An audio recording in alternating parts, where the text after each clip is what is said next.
Hi, in this video we're going to change the subject to the formula where the subject appears more than once and the subject is squared. Now, to make x a subject to the formula just means to get x on its own on one side of the equation. So x equals something that's not in terms of x.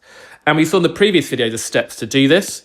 We want to first isolate the subject on one side of the equation. No term here that doesn't involve an x, and all the terms that don't involve x are on the other side of the equation. That's good.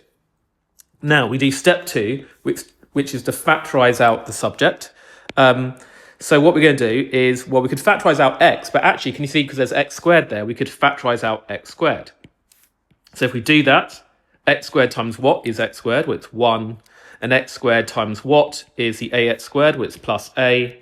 And then step 3, we can see, is to divide. Because can you see now, the x only appears once in this equation.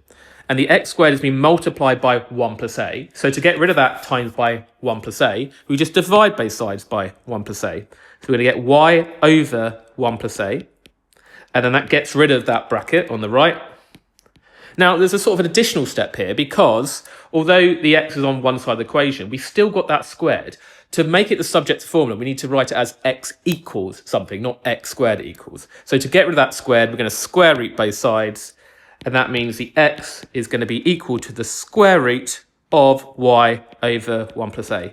And technically speaking, whenever you square root both sides, you should have plus or minus on the front. The reason is if I had, say, solve x squared is equal to 9, well, what squared is 9? Well, x could be 3. 3 squared is 9. But minus 3 squared is also 9. Minus 3 times minus 3 is 9.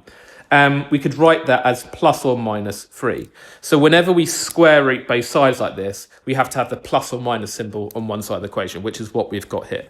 And that is the final answer because we've got x on its own on one side of the equation. You might want to just swap the sides to write x equals and then the plus or minus root y over 1 plus a.